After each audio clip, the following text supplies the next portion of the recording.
What's up, boys? UFC Abu Dhabi's come to a close. We just saw Robert Whittaker versus Renier de Ritter, and it was extremely underwhelming. All right, it was underwhelming. We're here to go over our locks of the week that we dropped yesterday. It was a little late in the week, but we still dropped them. All right, we had a 4-fight parlay. We shot 50% from the free throw line, brother. We shot 50% from the free throw line. We had 3 underdogs on our parlay. I'm not gonna lie, I thought this one was gonna hit. We smacked 100 down. We're down a hundo on our parlay. All right, it is what it is. The things I do for the channel, I would have done it with or without the channel, boys. Let's keep it up. Let's keep it a stack. All right. Now, first fight that we had on our locks of the week was Bryce Mitchell versus Said Nurmagomedov. Listen, I told you guys, Bryce Mitchell is moving down from 145 to 135. He's going to be a completely different monster. They gave him Said Nurmagomedov. They gave him a Dagestanian. In reality, the dude's from Russia, but they're inseparable, okay? They gave Bryce Mitchell a Dagestani, all right, in front of the Abu Dhabi home crowd. Bryce Mitchell went out there and out-wrestled a Dagestani, got up. They gave him the microphone. Then he preached the gospel. He spread the word of Jesus after beating a Dagestani completely based. Completely based from Bryce Mitchell. I knew that was going to happen. I told you guys all week that was going to happen. TikTok was telling me, no, F word, Bryce Mitchell. Bryce Mitchell sucks. Listen. Gotta separate fighter from person. Bryce Mitchell is a good fighter. He moved down to 135. He was really small at 145, so I'm happy he actually moved down. He looks good. His cardio was good. His wrestling's solid. He out-wrestled the Dagestani. The only issue is he got completely outstruck by the Dagestani, but that didn't matter. A win is a win. Bryce Mitchell took that. In reality, we should have took Bryce Mitchell straight for minus 142. If we smacked all 4 of our bets, just like straight instead of a parlay, I think we would have been even for sure, because Renier de Ritter won and he's plus 130. But Bryce Mitchell went out there, got that W. I wonder who they're going to give him next, honestly, because 135 is a little stacked, if you ask me. Maybe we could see my boy Bryce Mitchell versus Marcus McGee. We're going to get to Marcus McGee when we get to Marcus McGee, but he should not lose his ranking. I understand he's only ranked 12, but he went out there and stood toe-to-toe with Peter Yan for 2 rounds. We're going to get to Marcus McGee in a second. All right, boys. Moving on. The lock of the week. I told you guys. Listen, I swore. I said, this is the certified lock of the week. Marc-André versus Shara Bullet. They won fight of the night. I mean, listen, I don't know what other fight you would have gave fight of the night to. I have no idea. This fight was absolutely bonkers. It was going back and forth, back and forth. Absolutely bananas fight. I could see how they gave it to Shara, though. He performed well in all rounds, okay? Marc-André got completely outclassed. Let's keep it a buck. He got outclassed, I'm going to be honest with you guys, but it was close. He shattered Shara's nose. Completely shattered it. Marc-André got slashed with elbows on the top of his head. Vicious fight. Vicious. It looked like Robbie Lawler versus Rory McDonald 2 in there, and fight of the night is well deserved to these lads. But a minus 600 favorite for Shara was not needed. Okay, you guys can see where I was going to go with Marc-André. He's bulky. He's going to rush in there. He's going to try to clinch you. He's going to smash you with these elbows. Okay, but Shara knew how to circle. I just didn't think that he was going to be able to circle as well as he did against Marc-André, but there you go, Shara.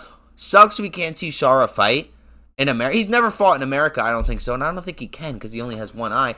But I would love to see Shara fight in America, and it sucks because, like, he's forced to not be active because he can only fight in areas where, like, the commission is not super sanctioned. You know what I mean? But shout out to Shara. Shara went out there and got that dubski. And what's next for Shara, if we're being real? Give this dude Marvin Vettori. Give him Marvin Vettori. Let's just see him style on the heavy bag for 15 minutes. That sounds like fun. You know what I mean? You know what I mean? Or maybe we can get a Paulo Costa. We can get a Paulo Costa Shara fight. I don't think that would bode well for Shara if we're being real. Paulo Costa is a massive individual. I'm ready to see whoever they give Shara next for the next China card or the next Abu Dhabi card. All right? He's not going to be fighting in America. He's not going to be able to keep the consistency going. I think the next time we land in a Middle Eastern country is going to be like around October or November. So that's probably the next time we'll see Shara. All right. So there you go. Shara took my underdog lock of the week. All right. He took that right there. Took all of my coal mine money, my $100 coal mine money, Shara. All right. I cannot believe you. We were going to be up. You see that 8,501? I was looking at that like gold. I was like, oh, we are going to be up, boys. It's all right. Every time we do a lock of the week, I'm going to smack a parlay on screen, okay? And we're going to throw 100 buckaroos on there, all right? And then we're going to keep track of our free throw record. So right now we're shooting at 50%. We're 50-50 with our picks right now, okay? So Marc-André bury you, man. Don't punish the dude. Don't punish the dude. He went out there and had a brawl with Shara. Showed absolute heart from both of these dudes. Shara, again, got his nose flattened in the second round. I believe it was the second round of the first round. What a great fight. What a great fight. I was watching that fight in awe. Everybody kept getting dropped. Shara got dropped a few times. Mark got dropped a few times. Great fight. Moving on, boys. Marcus McGee. Now, listen, Marcus McGee versus Peter Yan. I told you guys that this was going to be going to a decision, and I think I'm leaning towards Marcus McGee, right? Now, for the first two rounds, it was extremely competitive. For example, in the first round, Peter Yan had 24 strikes. Marcus McGee had 23. In round 2, Peter Yan had 37. Marcus McGee had 35. Round 3 is where Peter Yan just hit the gas, no brakes. Peter Yan had 69 strikes. Marcus McGee had 8. All right? So the only issue we had here is Peter Yan just overworked, overperformed, hit the gas on Marcus McGee, showed that there's really levels to this game in the bantamweight division. Like I say, it's full of savages out there, and turned Marcus McGee back. All right? Peter Yan is trying to position himself to be next in line to fight the title holders when they asked him in the post-fight, hey, who do you want next? Who do you want next, Mr. Peter Yan? He just flat out said, give me Corey Sandhagen for the belt. Peter, Marab is champ. I understand you got 50-42'd by him, right? I understand that. It was a little traumatizing. But he's there, okay? If you want to, complete your dreams and go after your dreams, you're going to have to go through Moravsky, all right? Sandhagen is not going to be the one to do it. I'm going to be honest with you. He does have a good chance. But I do not believe he's going through my boy Marab. Absolutely not. If we're going to keep it a buck, Peter Yan, you have better chances calling out Umar.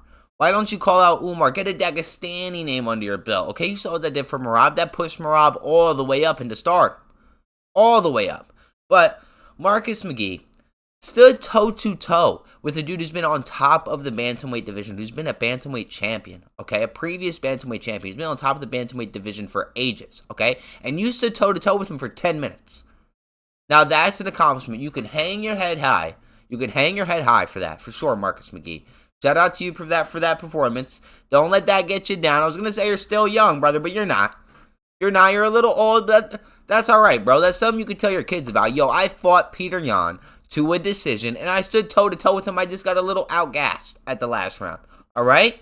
You're going to make your way back into, I don't know about title contention, but you're here in the UFC. I could see many bangers coming from this, and you already know, when you fight somebody of a higher caliber and get your ass whooped, you take something from it, like Floyd and Canelo. Okay, when Floyd beat the shit out of Canelo, Canelo took that and learned something from it. All right, same thing with Shara. Shara got his ass whooped by MVP and learned, okay, now I need to circle my opponents. I need to permanently circle my opponents and load up for strikes. And Shara did that, and look what happened. All right? Don't punish Marcus McGee. Honestly, move him up in the rankings. He shouldn't be ranked 12 after a performance like that over Peter Yan. All right, let's keep it a buck. Give me Marcus McGee versus Mario Batista, but Mario Batista's fighting, I forgot who he's fighting, but he has a fight coming up. All right, boys, moving on to this main event, man. Robert Whittaker versus Reinier de Ridder. Now, Reinier de Ridder smacked this W for us, okay? That's how we hit 50-50. Bryce Mitchell took the Dubski. Reinier de Ridder took the Dubski. Marcus lost and Mark lost. The M's lost for us, and Reinier de Ridder and Bryce Mitchell won. But what an absolute back-and-forth war. I had this 2-2 going in the 5th round like everybody else. Robert Whittaker dropped Reinier de Ridder, I believe, in the 2nd round with a nasty overhand right. Rainier was just throwing up these knees. I'm going to be honest with you. I thought we were going to be seeing a Rainier de Ritter demolishing, like a domination from Rainier de Ritter over Robert Whittaker. But his last fight was against Bo Nickel. Okay, now how bad, how shit is Bo Nickel? Can we keep it a buck? Did you see how many times Rainier de Ritter hit Robert Whittaker in the body? Okay, 3 of those strikes, Bo Nickel was on the ground gasping for air. Right? Like, all right, how bad is Bo Nickel, boys? We really need to have that conversation, but he left the sport. Let's not even continue to talk about it. Robert Whittaker, what a beautiful performance from him. I thought that this was going to end in round 1 submission for Rainier de Ritter. I did. I took this money line, but I thought that Rainier de Ritter was going to submit Robert Whittaker in round 1. I thought, listen, he's going to use his PTSD because Robert Whittaker just got his teeth confiscated from him by Hamzat, right? Rainier de Ritter is going to use his PTSD to his advantage. He's going to try face cranks, and as soon as he gets uncomfortable, Robert's going to tap because he doesn't want to get his teeth confiscated again. You know what I mean? But that's not what happened. Robert Whittaker was defending those takedowns. Rainier de Ritter barely got any takedowns. He looked very, his shots looked very sloppy.